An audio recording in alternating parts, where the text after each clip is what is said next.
It's me, Sony. Welcome back to another video of ProjectTX. This video is not actually about the project itself, but rather about the IK system. So, a bunch of comments on the last video in regards to what I meant exactly by no IK is involved with this character model here. So obviously people assume, this is pretty much an IK based calculation, right? And I mentioned obviously it's not an IK calculation. So I'm just going to explain exactly what the difference is in terms of what I'm doing as opposed to a sort of standard IK. And to do that, obviously I need to explain what IK is. So imagine the following scenario. You've got an arm here, which is lodged over here. This is actually just a physics joint. It's literally a standard object that I can just move around and it sort of looks like an arm. And I've got an invisibly movable object here that I can just sort of float about, but ignore that for a moment. Imagine this arm. Now, the way to control this arm, if we were moving it in using either physics or animation or whatever, is we would rotate this to move this arm part, the first part of the arm, the upper arm, into position to where we want to go, and then we'd rotate this to get the forearm to do whatever we want to do there. But what if we know where we're standing and we want to get the hand point, which is the end of the forearm here, to actually match up with a certain position? So let's say this position here. Well, then we're going to need to do some calculations, because the problem with this is the only inputs we have is the angle here and the angle here, or the rotations at those 2 points. Though that little bit of information does not get us to this point here. I'd have to just sort of guess this and then guess that and guess this again and guess that. And as you can see, I can get close to it, but that's all just eyeballing it. We're just guessing. We're just guessing. If we want to get it to this actual position here, we need to control this point and tell the system where that point is, and then using that, go backwards instead of forwards, because remember, we rotate this, that moves the whole thing, then we rotate this to get the hand point wherever the heck it wants to go. Inverse kinematics does it backwards. We decide where we want to be, and then we move it, we calculate backwards essentially.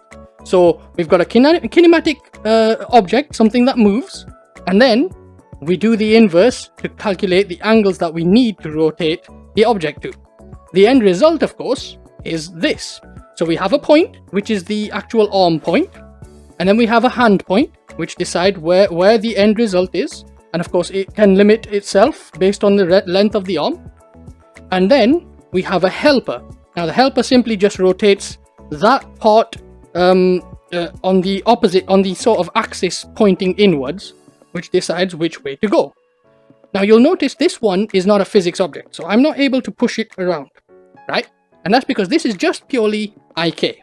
So this is how inverse kinematics works. You take one position there, you take one position there, you do some clever maths, and the end result is you get the arm that it gives the system the rotations, it calculates those rotations, and the hand is always at the correct position as a result. That's exactly what we want in terms of control.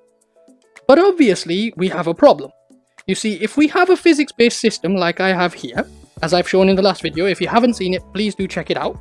That's ProjectTX is the name.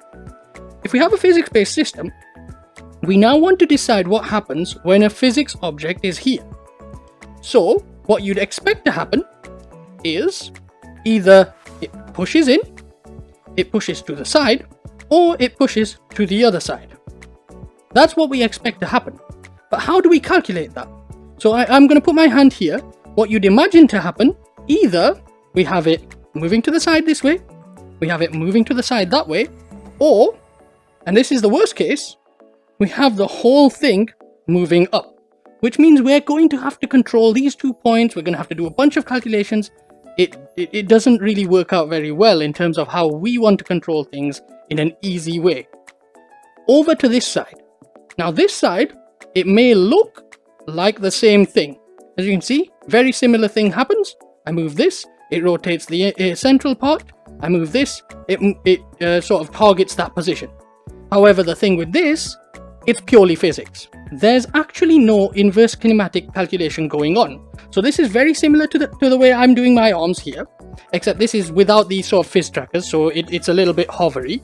As you can see, look, everything just sort of floats in place. So that's without all of my physics tracking. But you can see now, with this, I can push the elbow. I can push the elbow exactly where I want it to go. And that's precisely the reason that I wanted to use this type of logic. There is absolutely no IK going on here. There's no inverse kinematic calculation. I don't care what that rotation is, and I don't care what that rotation is. But the physics engine simulates it regardless. And of course, those limits, so if we push this in, those limits, this arm limit here, no matter what we do, that arm limit is always respected by the IK. That's the same thing here, except rather than having it respected by a mathematical calculation, the physics simulation respects it instead. So when we do this and we rotate round, obviously it rotates around. But if we do this, if we push it through, you can see it's trying to get there, but it's not able to. It's not able to bend that way, because the physics itself actually has that sort of muscle structure limitation. And you can see how that's actually working out on my arms here as well.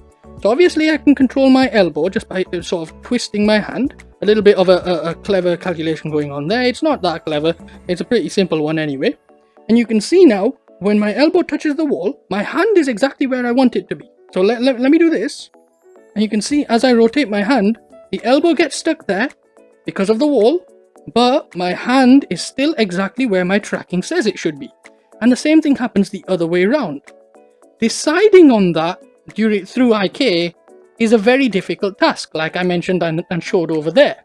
But thanks to having no IK handling that, and instead having a physics system handling that's all just done for me.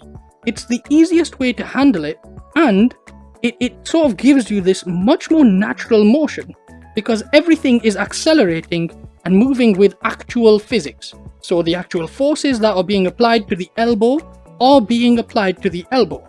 You don't have to do any clever calculations on the IK to match what is physically happening. Because of course, if you imagine this gets pushed upwards, your IK now has to do the correct position here to animate it correctly.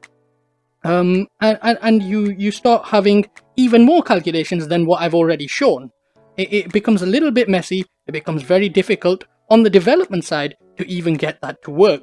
And then of course that, as a result, is even more process heavy in terms of how you do animation. This is the way that I'm handling it, and I hope that does explain to you what I meant by there is no IK involved in this character system here that you're seeing in the shadow. Even in all the walking and everything, there's no IK involved because I'm using physics.